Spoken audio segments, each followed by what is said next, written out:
সবার আগে বলি আমার পিছনে হ্যাঁ একদম যে জলের জারগুলো দেখছো ওগুলো বাড়িতে এনে স্টোর করে রাখা হয়েছে, কারণ আমাদের বাড়িতে একটা অনুষ্ঠান আছে, তার জন্য ওই জলগুলো আনা হয়েছে, খুব শীঘ্রই হবে। যাই হোক, 1-2 দিনের মধ্যে আমাদের বাড়িতে একটা অনুষ্ঠান আছে, তার জন্যই ওখানে জলগুলো রাখা রয়েছে। যাই হোক, কালকে আমি ভিডিও দিতে পারিনি, কালকে আমার শরীরটা একটু খারাপ ছিল, তার জন্য ভিডিও দিতে পারিনি। কমিউনিটি পোস্টের মাধ্যমেই আমি জানিয়ে দিয়েছি যে আমি ভিডিও দিতে পারবো না। আজকেও বেশ অনেকটাই দেরি হয়ে গেল। যাই হোক, ভিডিওটা শুরু করার আগে সবার আগে ইন্ট্রো। হ্যালো বন্ধুরা, কেমন আছো তোমরা সবাই? আশা করি তোমরা সবাই খুব ভালো আছো, আমিও খুব ভালো আছি। মামনের মনের কথাতে তোমাদের সকলকে সুস্বাগতম। হ্যাঁ, কালকে থেকে আজকে মোটামুটি ভালো আছি।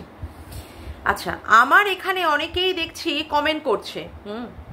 আমি বলবো যে আমার এখানে কমেন্ট করলে এরপর থেকে বাজে বাজে যদি কমেন্ট করা হয়, আমি কিন্তু সেগুলোকে রিমুভ করে দেবো, আমার এখানে কিন্তু রাখবো না।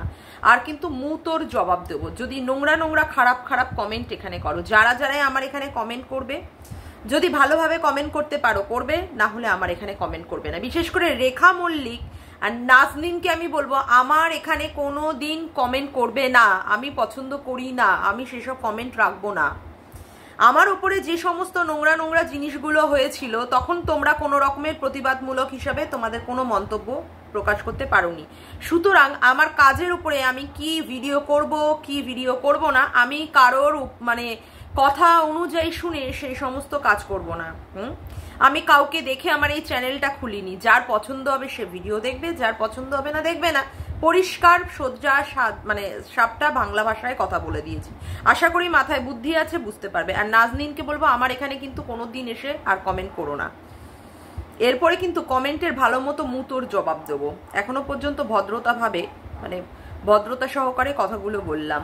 যাই হোক, আজকে দেখলাম সুকে, হ্যাঁ অবশ্যই ওকে আমি সু বলেই ডাকি, সুকে দেখলাম আজকে একটা ভিডিও করেছে। যাই হোক, সেই সম্পর্কে আমি আজকে কিছু কথা বলতে আসলাম। সু বলছে ও নাকি কোনোদিন মিথ্যে কথা বলে না, হ্যাঁ সব সময় নাকি সত্যি কথা বলে। বাপরে বাপ, যদি বা সেটা না জানতাম যে সত্যি ও মানে মিথ্যে কথা বলে না। মিথ্যে কথা তো প্রচুর বুড়ি বুড়ি, মিথ্যে কথা তো প্রচুর বুড়ি বুড়ি। আজকে আমার যে চ্যানেলটা আমি খুলেছি, সেই চ্যানেলটা তো আমি আজকে ও মিথ্যে বলে বলেই তার উপরে খুলেছি। ও মিথ্যে বলে বলেই খুলেছি। প্রথম দিন যেদিন ওকে আমি দেখেছিলাম, অর্থাৎ দক্ষিণেশ্বরের মিটআপে, সেদিনই দেখেছিলাম ও এক হাতে গোপাল ঠাকুরকে নিয়ে আর এক হাতে কি করেছে, একযুক্ত কেক কেটেছে। সেদিন থেকেই আমি বুঝেছি ও প্রচন্ড মিথ্যেবাদী, এবং সামনাসামনি যে মিথ্যে কথা বলছে সেটাই প্রমাণ। ওর ওখানটায় মানে হার্ডলি হয়তো বা গুণে হয়তো 30-40 জন হয়তো লোক গেছিল মানে ওর সঙ্গে দেখা করতে, বা ভিউয়ার্স বলো ক্রিয়েটার্স বলো, হার্ডলি। ও সেটাকে কি নাম দিয়েছিল, অনেক অনেক লোক নাকি ওর সঙ্গে দেখা করতে এসেছিল। সত্যি তাই না, মিথ্যে কথা। ও নাকি মিথ্যে কথা বলেই না। আচ্ছা, আজকে তাহলে কোন কথা বলতে বসেছে? আর আগে যে কথাগুলো বলেছিল সেইগুলো কি কথা ছিল? আজকে তাহলে কি কথা বলতে বসেছে? এই যে আজকে যেমন সু বলছে ওর বোনের মেয়ের যেদিন অন্নপ্রাশন ছিল সেই দিন নাকি ও জানতে পেরেছে এই ভাঙা টিনের সাথে ফোকলার বিয়ে হয়েছিল, সেদিন ও জানতে পেরেছে। আর মানুষ যে এতদিন ধরে চিৎকার করে গেছে, তখনও পর্যন্ত যে বলে গেছে না ভাঙা টিন কারোর সাথে সম্পর্কে ছিল না, তাহলে কোন কথাটা ধরে নেব? আগের কথাটাকে সত্যি ধরে নেব, না এখনকার কথাটাকে মিথ্যে ধরে নেব? কোনটা? নাকি এখনকার কথাটাকে সত্যি ধরে নেব? ওর কথা যদি ধরি, এই যে মন্দিরার ব্যাপারের যে কেসটা, সবাই বলেছে যে মন্দিরা হুলের সঙ্গে পরকীয়ায় যুক্ত আছে, হুলের সাথে সম্পর্কে রয়েছে, ওই একমাত্র কি বলেছে, এবং ওর অনেস্ট গ্রুপকেও জানিয়েছি না, মন্দিরার ওপরে সোমনাথ প্রচন্ড পরিমাণে অত্যাচার করে, তার জন্যই মন্দিরাকে বাড়ি ছাড়তে হয়েছে। তার নমুনা আমরা অবশ্যই দেখেছি, বাড়ি ছাড়তে হয়েছে। ও পর্যন্ত সেই বাড়ি ছেড়ে যে ফ্ল্যাটে উঠেছিল, ও সেইখানটায় মন্দিরাকে সাপোর্ট করতে গিয়েছিল। তা সত্যি কি ওখানটায় হুল ছিল না? কার বাইকে বা কার স্কুটির পিছনে যেন ও মন্দিরার ফ্ল্যাটে গিয়েছিল। পরবর্তীকালে এই কথাগুলো আমরা সুয়ের মুখ থেকেই শুনতে পেরেছি। ও নাকি একটা ঘরের মধ্যে ছিল, পাশের ঘরে নাকি মন্দিরা আর হুল নাকি কেলোর কীর্তি করছিল। তাহলে কোনটা সত্যি আর কোনটা মিথ্যে বলে ধরে নেব? এই যে মানে মানে আমাদের সুই বারংবার করে কি বলে গেছে, বারংবার করে বলে গেছে যে ভাঙা টিনের ব্যাপার নিয়ে, ভাঙা টিনের ওপরে নাকি 5 বছর ধরে ডোমেস্টিক ভায়োলেন্স হয়েছে, প্রচণ্ড পরিমাণে ওর ওপরে অত্যাচার হয়েছে, ও এত অত্যাচারিত হয়েছে সেটা বলার বিষয় নয়। ওর বর নাকি প্রত্যেক দিন চুল্লু খেয়ে এসে ওকে প্রচণ্ড পরিমাণে মারধর করতো। ওর শাশুড়িও নাকি ওকে 3-3বার অ্যাটেম্প টু মার্ডারের মতো জিনিসের অ্যাটেম্প নিয়েছিল। ও শ্বশুরও নাকি ওর দিকে কুনজরে তাকাতো না, শ্বশুর কুনজরে তাকাতো এটা অবশ্য ও বলেনি, এটা বলেছে হচ্ছে ওয়াইটির দাদাভাই। যাই হোক, মানে ওই মেয়েটাকে এমনভাবে অত্যাচার করা হয়েছে যাতে করে মেয়েটা ওইখানটায় টিকতে পারেনি।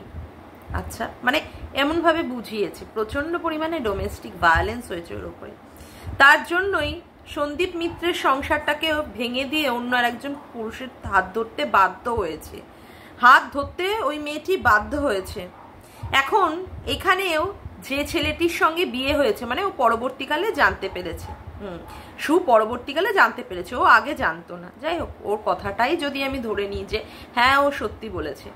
এখানেও শোনা যাচ্ছে যে 1.5 বছর এর সঙ্গেও সম্পর্কে থেকে, অর্থাৎ ফোকলাদীপ্ত সরকারের সাথেও সম্পর্কে থেকে আবার একজন জিম ট্রেনারের সঙ্গে সম্পর্কে যুক্ত হচ্ছে, এবং সেখানে আজকে বলছে এটা সত্যি। তার মানে এখন যে জিম ট্রেনারের সঙ্গে যে সম্পর্ক হয়েছে, এখন যে ঘন্টার পর ঘন্টা রাতের পর রাত ভিডিও কলে যে কথা হচ্ছে, যেটা আরশ বলেছে, এটাতে শিলমোহর দিয়েছে এখানে কোন ডোমেস্টিক ভায়োলেন্স হয়েছিল? এখানে কোন ডোমেস্টিক ভায়োলেন্স হয়েছিল? মানে এটাই কি প্রমাণিত বারংবার ওই একটা অসহায় নিঃসহায় মেয়ের উপরেই শুধু ডোমেস্টিক ভায়োলেন্স হয়ে যাচ্ছে, আর তার জন্য এইভাবে সে পরপর পরপর করে পুরুষ বদলে যাচ্ছে? বেটার বেটার বেটার, যেটা আজকে বলতে হচ্ছে সুকে, আরে বেটারের আর কত খোঁজ করবি? বেটারের তো শেষ হয় না, এটা তো সত্যি কথাই। সন্দীপরা খারাপ, সন্দীপের পুরো পরিবার খারাপ, তার জন্য সংসার ছেড়ে চলে আসতে হয়েছে। বুঝলাম, সংসারটা ছেড়ে চলে আসা যায়, 5 বছরের গোছানো সংসার। এখানে এসে কাকে বলবে খারাপ? ফোকলা খারাপ, ফোকলার মা বাবা খারাপ, মানে প্রত্যেক সময় একটা ছেলের বাড়ির লোকেরা এবং ওই পুরুষটিই খারাপ হয়ে যায়, আর মেয়েটি হয় ধোয়া তুলসী পাতা। এরকম কি কখনো হয়? সত্যি। এই যে আমাদের সু নিজেই বলেছে যে আমার উপরেও অনেক অত্যাচার হয়েছে, জানি না, এবং মানে ওর বলা কথা ওর উপরে। এবং সত্যি কথা বলতে কি, কোনো মেয়ের শ্বশুর বাড়ি তার মনের মতো হয় না। আমিও একটা মনের সাধ নিয়ে এসেছিলাম শ্বশুর বাড়িতে সংসার করব, আমার যে পুরোপুরি 100% মনের মতো হয়েছে বলা যেতে পারে, মানে বলতে পারবো না আমি। যাই হোক, কিন্তু সেটাকে নিয়ে আমাকে মানিয়ে গুছিয়ে সংসার করতে হচ্ছে। হ্যাঁ, আমারও 5-6 বছর প্রায় সংসার হয়ে গেল, ঠিক আছে, আমারও বিয়ে থা হয়েছে প্রায় 6 বছর। যাই হোক, এখন কথা হচ্ছে যে এইখানে যে সংসার আমরা করছি পুরোটাই কি আমার মন মানে সবই কি আমার, মানে আমি যা চাইছি তা হচ্ছে না, কিন্তু তাই বলে কি সংসার ছেড়ে বেরিয়ে যাব? সুকি তার সংসার ছেড়ে বেরিয়ে গেছে? সুকি তার সংসার ছেড়ে বেরিয়ে গেছে না, কিন্তু সেই সংসারের মধ্যে থেকে সমস্ত কিছু মেনে নিয়ে মানিয়ে নিয়েই কিন্তু চলছে। আমার মতো মেয়েরাও সেখানেও মেনে নিয়ে মানিয়ে নিয়ে চলছে। হ্যাঁ, আবার আমার ক্ষেত্রে আমার বাড়ির লোকেরাও আবার আমাকে মেনে নিয়ে মানিয়ে নিয়েই চলছে, এটা তো স্বাভাবিক কথাই। আমার যে 100%ই আমি রাইট, আমার যে ভুল নেই তা তো নয়, আমাকেও আবার মেনে নিয়ে মানিয়ে নিয়ে চলছে। তাহলে যে বাড়িতে ভাঙা টিন বিয়ে হয়েছে, 5 বছর অশান্তি হোক, ঝগড়া হোক, জাটি হোক, সব কিছু নিয়ে মেনে নিয়ে মানিয়ে নিয়ে চলেছে, যে বছরে তার সন্তান হয়ে গেছিল, সন্তানটার মুখের দিকে তাকিয়ে বা সংসারটাকে মেনে নিয়ে মানিয়ে নিয়ে কি সারা জীবন কাটানো যেতে পারতো না? এতটাই ডোমেস্টিক ভায়োলেন্স হচ্ছে, আর এতটাই যদি ডোমেস্টিক ভায়োলেন্স হয়েই থাকে ওর উপরে, ও 5টা বছর সংসার করলো কি করে? ও 5টা বছর সংসার করলো কি করে? তার মানে এখানে তো এখন পুরোটাই প্রমাণিত যে এই মেয়েটি পরপর করে তার জামা পরিবর্তন করার সাথে সাথে সে পুরুষ পরিবর্তন করে। আমাদের সিনেমা আর্টিস্ট শ্রাবন্তীকেও পর্যন্ত, মানে শ্রাবন্তী চ্যাটার্জি মনে হয় মেয়েটির নাম, তাকেও পর্যন্ত হার মানিয়ে দিচ্ছে। মানে প্রত্যেক সময় জামা চেঞ্জ করছে, পোশাক চেঞ্জ করছে, সেই চেঞ্জের সাথে সাথে সে কি করছে, সে পুরুষটিকেও পর্যন্ত বদলে নিচ্ছে। কোনো ডোমেস্টিক ভায়োলেন্সের কোনো ব্যাপার নেই, মানে সে তার নিজের চরিত্রটাকে ঢাকার জন্য এই রকম ভাবে কিছু কন্ট্রোভার্সি ক্রিয়েটারদের ধরছে, যাদেরকে বলছে যে হ্যাঁ তোমরা মানে আমার হয়ে লড়ো, আমার হয়ে বলো, এবং হয়তো বা পিছন থেকে আমি তোমাদের সাহায্য করব বা অমুক করব, এবং তারাও বসে যাচ্ছে নির্দ্বিধায় কোনো কিছু না জেনে, না বুঝে, না চিন্তা করে, প্রমাণ না পেয়ে সেই কথাগুলো বলতে। আজকে বলছে এই যে ওর যে বিয়ে হয়েছিল, মানে সংগ্রামপুরে বিয়ে হয়েছিল, সুয়ের কাছে কানের কাছে, মানে কানে সেটা শুনেছে, যাই হোক প্রমাণস্বরূপ সেটা পায়নি, তারপরেও সু সেটাকে বলতে পারেনি কারণ প্রমাণ পায়নি। ঠিক আছে, বুঝলাম। কিন্তু সন্দীপ যে মারধর করেছে, যে সত্যি চরম 5 বছর থাকাকালীন মারধর করেছে, ওই মেয়েটির উপরে নাকি সত্যি ডোমেস্টিক ভায়োলেন্স হয়েছে, ওর মুখ পুড়ে দেওয়া হয়েছে, বা ওর স্বামী নাকি ওকে ফুলসজ্জা রাত্রে ছোঁয়নি, বা ও যেদিন বিয়ের পর দিন বৌভাতের দিন নাকি দাঁত মাজতে গেছে ওকে নাকি খোঁটা দেওয়া হয়েছে, মাজন টাজন নিয়ে, হ্যাঁ, বা বেসিন টেসিন নিয়ে খোঁটা দেওয়া হয়েছে, এগুলোও কি সু নিজের চোখে দেখেছিল? এইগুলো তো সু নিজের চোখে দেখেনি। তা এইগুলো কি করে অবলীলাক্রমে এই কথাগুলো বলে দিল যে এইগুলো প্রমাণ সুর কাছে ছিল না? সু বলছে যেগুলো ওর কাছে প্রমাণ ছিল না ও সেই জন্য এতদিন ধরে মুখ বন্ধ করেছিল। এখন সবার কাছে সবকিছু পরিষ্কার হয়ে গেছে, সব জলভাত হয়ে গেছে, সবাই জানতে পেরেছে সংগ্রামপুর মন্দিরে সত্যিই বিয়ে হয়েছিল, তার জন্য সু বলছে। কিন্তু এই যে অতীতের কথা যেটা বাচ্চার বাবার এগেনস্টে বলেছিল এই ভাঙা টিন, সেগুলোরও তো প্রমাণ পায়নি। তাহলে সু কি করে সেগুলোকে দিনের পর দিন বলে বলে বলে বলে মানুষকে খাওয়ানোর চেষ্টা করেছে যে হ্যাঁ সত্যিই সন্দীপ অত্যাচার করেছে ভাঙা টিনের ওপরে? এটাও কি সু সত্যিই ঠিক করেছে? এটাও কি সত্যি সু ঠিক করেছে? আজকে বলছে যে হ্যাঁ সত্যি এই মেয়েটার এটা মানে ভুল না, এটা অন্যায়, পরপর করে এইরকম ভাবে এসে করেই যাচ্ছে। প্রথম থেকেই তো সু বুঝেছিল, এতদিন ধরে সে কি করে মুখ বন্ধ করেছিল? এই যে আজকে অযোধ্যা কাণ্ড নিয়ে এত কথা হচ্ছে, মানুষে এত কথা বলে, এত কথা বলছে, বা আমাদের মতো কন্ট্রোভার্সি ক্রিয়েটাররাও বলেছে, দর্শকরাও বলেছে যে হ্যাঁ ওর সাথে আছে, সু কি বুঝতে পারেনি? তা সত্ত্বেও সু মিথ্যাচারিতা করে গেছে, বলেছে না না ওর সঙ্গে কেউ নেই, ও একাই যাচ্ছে ওর পরিবারকে নিয়ে। যখন এটা সবার সামনে আসলো, অর্থাৎ ওই গাড়ির মধ্যে, বাসের মধ্যে ল্যাটাদীপ্ত ক্যামেরা করে দিচ্ছে এবং তাতে করে ভাঙা টিনের পুরো পরিবার সহ সবাই নাচছে, নাচানাচি করছে, সেই সময় গিয়ে সুকে বলতে হলো যে হ্যাঁ সে অন্যায় বলেছে, বা সে তখনও সু মেনে নিতে চায়নি, তখনও বলেছে এখন এআই অ্যাপের মাধ্যমে হয়, এখন অমুক হয় তমুক হয়, মানে সু কখনোই এই যে বিষয়টা ভাঙা টিনের সাথে যে ফোকলাদীপ্তের একটা সম্পর্ক আছে এটা কখনোই সু শিলমোহর দিতে চায়নি। কিন্তু আজকে সু কেন শিলমোহর দিচ্ছে? কারণ আজকে সবাই সবকিছু বুঝে গেছে, আজকে সুকে কেউ গ্রহণ করতে চাইছে না, আজকে সুকে কেউ পাত্তা দিচ্ছে না, তার জন্য সুকে একটা কল রেকর্ডিং এর মাধ্যমে প্রমাণ করতে হচ্ছে যে হ্যাঁ ও সত্যি এখনকার যে কথাটা ও বলছে, এখনকার কথাটাও সত্যি বলছে। মানে বারংবারই ও কি করেছে, পরকীয়ারত মহিলাগুলোকেও সাপোর্ট করে গেছে, এবং পরবর্তীকালে যখন তারা সেই পরকীয়ারত মহিলাগুলোর পরকীয়াগুলো মানুষের সামনে ধরা খেয়ে গেছে, তখন সু কি করেছে, তখন সু ঠিক মানে পরকীয়ারত মহিলাগুলোর পরকীয়াগুলোকেই তুলে ধরেছে। যেমন করে মন্দিরার ক্ষেত্রে হয়েছিল, কল রেকর্ডিং ফাঁস করে করে ও বুঝিয়েছিল যে সত্যি ও নিরপরাধ, ও অবোধ, ও নির্বোধ, মানে সুয়ের ক্ষেত্রে এখনো সেই ভাঙা টিনের ক্ষেত্রেও সেটাই সে প্রমাণ করতে চাইছে। কিন্তু আজকে যে কল রেকর্ডিংটাও শুনিয়েছে, আমি জানি না বা বুঝতে পারলাম না এই কল রেকর্ডিংটা শোনানোতে কি মাহাত্ম্য এখানটায় প্রমাণিত হলো সুয়ের। মানে সু বলেছে ওকে টাকা দিয়ে সাহায্য করবে, সেটাও বোঝাতে চাইলো। আমি ঠিকঠাক মতো বিশ্বাস করতে পারলাম না। আজকে এই জিনিসটাও বলছে যে হ্যাঁ আমি টাকা দিয়েছি কিনা বা আমি টাকা দিতে চেয়েছি কিনা সেটা আমি কল রেকর্ড করে বা তার যাই হোক এডিট ফেডিট করে শোনাচ্ছি, এটা শোনাচ্ছে, অথচ বলছে যে ওর যে সংগ্রামপুরে বিয়ে হয়েছিল বা ও বাসের মধ্যে যেটা ছিল সেটা নাকি ওর কাছে প্রমাণ ছিল না, যে রাত দিন ওই ভাঙা টিনের সঙ্গে, এক সেকেন্ড, যে রাত দিন ভাঙা টিনের সঙ্গে ফোনে ফোনে কথা বলে তার কাছে প্রমাণ নেই যে এরা বিয়ে করেছে, বা এরা সংগ্রামপুর মন্দিরে বিয়ে করেছে, বা এরা ওই অযোধ্যাতে একসঙ্গে মিলে যাচ্ছে, বা ফোকলার বাড়িতে গিয়ে ভাঙা টিন থাকছে, সেখানে সংসার করছে, এর কাছে প্রমাণ নেই, বা এ জানতো না? এটা কোনোদিন হতে পারে? মানে আমি এখনই বুঝতে পারছি না যে সু যে মানে জিনিসটা নিয়ে থাকে, যে স্ট্যান্ড পয়েন্টটা নিয়ে থাকে, পরবর্তীকালে সেই স্ট্যান্ড পয়েন্ট থেকে সরে এসে ও মানুষের কাছে সত্যি তুলে ধরার কেন চেষ্টা করে? আর এতে করে কি ওর নিজের যে ভাবমূর্তিটা বা নিজের যে ইমেজটা মানুষের ভেতরে তৈরি করেছিল, এতে করে এখন যে সমস্ত কথাও বলছে, এতে করে ওর ভাবমূর্তিটা নষ্ট হচ্ছে না?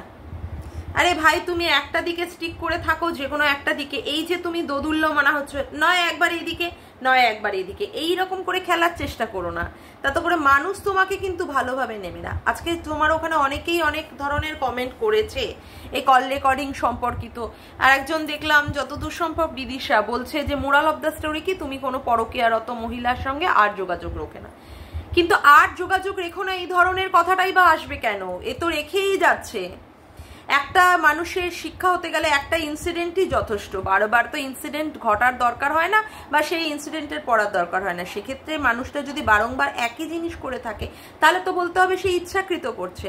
আজকে একটা মানে মন্দিরের ক্ষেত্রে এত বড় একটা ঘটনা ঘটে হওয়ার পরেও সেখানে সু কিন্তু শিক্ষা নেয়নি, অথচ কি হয়েছে আবার সেই ভাঙাটিনের ক্ষেত্রে সেম টু সেম একই ঘটনা, সেটাকে ঢাকার চেষ্টা, সেই ফোকলাদীপ্তকে বাঁচানোর চেষ্টা, বা সন্দীপকে নোংরা খারাপভাবে প্রমাণ করার চেষ্টা। পরবর্তীকালে সেটা আবার পুরোটাই উল্টে পাল্টে গিয়ে এখন বলতে হচ্ছে যে না, ভাঙাটিনের যে মানে ভুলগুলো, এগুলো ভুল নয়। এই যে বারংবার পুরুষ বদলানো, এই পুরুষ বদলানোটা ভুল নয়, এটা হচ্ছে কি ওর অন্যায়। এখন কেন সেটা জোর গলায় বলতে পারছে না সু? কেন বলতে পারছে না যে হ্যাঁ ওর উপরে বারংবার ডোমেস্টিক ভায়োলেন্স হচ্ছে? এখন কেন সেই কথাটা কোথায় যে হ্যাঁ ডোমেস্টিক ভায়োলেন্স? এখন তো সেই রকম চিৎকার করে বলতে পারছে না। এই যে কিছু মানুষ বলেছিল এই যে ভাঙাটিনকে নাকি সবাই বিক্রি করে খেয়েছে, মানে সবাই বলতে ওর শ্বশুর বাড়ির লোকেরা, মানে মিত্র বাড়ির লোকেরা, যেখানে ওকে দেখিয়ে ওর ব্লগিং দেখিয়ে টাকা ইনকাম করে সেই টাকা দিয়ে মানে দোতলা বাড়ি, সেখানে টাইলস বসানো, মার্বেলস বসানো, ফল সিলিং এরকম করিয়েছে। তবে পুরো বাড়িটা তো করা অবধি ও ছিল না, যাই হোক যদি তর্কের খাতিরে ধরেই নি ও করেছে। আজকে সু সেখানে কি বলছে? আজকে সু বলছে ফোকলাদীপ্তের বাড়িতেও নাকি ও এইভাবে থাকবে বলে ও ওখানে প্রচুর প্রচুর কারি টাকা খরচ করেছে, প্রচুর কারি টাকা খরচ করেছে, যেখানে মার্বেলস বসিয়েছে, টাইলস বসিয়েছে, ফল সিলিং বসিয়েছে, অনেক দামি দামি জিনিসপত্র, পাথরগুলো দেখলাম। আজকে ও শ্বশুর বাড়িতে থাকাকালীন এটা করেছে, তাই শ্বশুর বাড়িতে বদনাম করতে হয়েছে, মানে শ্বশুর বাড়ির লোককে বদনাম করতে হয়েছে, স্বামীকে বদনাম করতে হয়েছে। আর যে মানুষটার হাত ধরে এসে তার বাড়িতে করেছে, তাহলে সে তার কোনো অন্যায় নেই নাকি ভাঙাটিনের কোনো অন্যায় নেই? আগের শ্বশুর বাড়িতে করেছে বলে তাদের সব দিক থেকে অন্যায় না? কি অদ্ভুত কথা। আজকে মা বাবাকে কারি টাকা দিচ্ছে, মা তো মেয়ের নামই করতে পারে না, মা তো মেয়ের নামই করতে পারে না, সমানে তার ছেলে আর ছেলের বউ অমুক, হ্যাঁ গোনা আর গৌনী, হ্যাঁ গৌসুমি, যাই হোক এইরকম ভাবে নাম করে। হ্যাঁ মেয়ের নামই করতে পারে না। সেখানে মেয়ে যদি টাকা দেয়, আজকে মেয়ে আসছে, আজকে অমুক আসছে, মানে মেয়ে শুধু টাকা দিয়ে মাকে সন্তুষ্ট করে রেখে দিয়েছে, মাকে সন্তুষ্ট করে দিয়েছে। আজকে বাপের বাড়িতে টাকা দিচ্ছে, তাতে অসুবিধা নেই। ফোকলাদীপ্তকে কারি টাকা দিয়েছে, তাতে অসুবিধা নেই। কিন্তু সন্দীপের বাড়িতে থাকাকালীন সেই ক্ষেত্রে তার মুখ দেখিয়ে ব্লগিং করিয়েছে, বা তারা জয়েন্টে টাকা রেখে দিয়েছে, তাই সন্দীপ কি করেছে, তার টাকা সব আত্মসাৎ করে নিয়েছে, তাকে বিক্রি করেছে। আর তার নিজের বাবা মা, মানে ভাঙাটিনের বাবা মা হোক বা ফোকলা, তারা বিক্রি করেনি, তারা বিক্রি করেনি। কই এখন তো এটা নিয়ে জোর গলায় শব্দ শোনা যাচ্ছে না, উচ্চস্বরে লোকে চিৎকার করে বলছে না যে এরাও তো বিক্রি করছে, এরাও তো বিক্রি করছে। এরা তাহলে কি করছে? ফোকলা তাহলে কি করেছে এতদিন ধরে? করছে তো, এটা তো সত্যি কথাই। মেয়ের আজকে এইরকম অবস্থা, দুর্দশা, মেয়ের দুর্দশা। আর মা ছাদের ওপরে গিয়ে কোত কোত কোত কোত মানে এত মানে কোদতে কোদতে মানে ওখানটাই মানে হাগা বেরিয়ে যাবে, ফাঁক করে হাঁকবে। মানে সত্যি এইরকমও মা হয়। আমাদের মায়েদের দেখেছি ছেলে মেয়ের অশান্তি হলে রাত দিন সেখানটায় খাওয়া দাওয়া বন্ধ, রান্না বান্না বন্ধ, কোনো একটা যদি সমস্যার কথা শুনেছে। আর এই মাকে দেখো চাঁদের ওপরে গিয়ে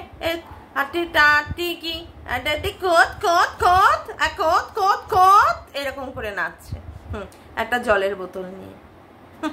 সত্যি আরো যে কত কিছু দেখতে হবে। এই হচ্ছে মা। মেয়ে এরকম ভাবে দিনের পর দিন টাকা উড়িয়েও যাচ্ছে, পরপর করে পুরুষও বদলে যাচ্ছে, তাতে করে মা বাবার কোনো হেলদোলই নেই। সিরিয়াসলি আরো যে কত কিছু দেখবো। আমার সবচেয়ে বলার বিষয়বস্তু হচ্ছে যে এখন কেন সু এই কথাগুলো বলছে, এতদিন ধরে সবকিছু জেনে শুনো, তারপরেও সু বলে সে নাকি নিরপেক্ষ ক্রিয়েটার। আমাদের দিকে প্রশ্ন করে, আমরা যেখানে দেখার পরেও বাচ্চার বাবাকে, মানে বাচ্চার বাবার বাড়িতে ওই মেয়েটির হাত দেখা গেছে বা চুড়ি দেখা গেছে, হ্যাঁ গলার হয়তো শব্দ শোনা গেছে, আমরা কেন সেক্ষেত্রে বলিনি? আমরা যদি নাই বলতাম তাহলে আমরা বাচ্চার বাবার কাছে হেটার্স হয়ে যেতাম না। বাচ্চার বাবা তাহলে বলতো না পাবলিকলি এসে, এই আমাদের ছবি ব্যবহার করবে না, আমার ভিডিওর কোনো ক্লিপ ব্যবহার করবে না। যদি না বলতাম তাহলে তো ভালোই হয়ে সেজে থাকতাম, আর সেখানে দিনের পর দিন সমস্ত কিছু জেনেও যে হ্যাঁ ফোকলার সাথে বিয়ে হয়েছে, ফোকলার বাড়িতে গিয়ে থাকছে, ফোকলার সাথে গিয়ে অযোধ্যায় ঘুরতে যাচ্ছে, সেটাকে ধামাচাপা দেওয়ার জন্য এআই অ্যাপ, অমুক অ্যাপ, তমুক অ্যাপ দিয়ে কথা বলতে হচ্ছে। না, ফোকলার সাথে কোনো সম্পর্ক নেই, এরকম ভাবে মানুষকে বোঝাতে হচ্ছে। হ্যাঁ, ভক্তি দাদা অনেক ভালো, তার বাড়িতে যেতে হবে, তার মায়ের সাথে দেখা করতে, অমুক করতে, কত কথা না। এখন সেগুলো সমস্ত উল্টে পাল্টে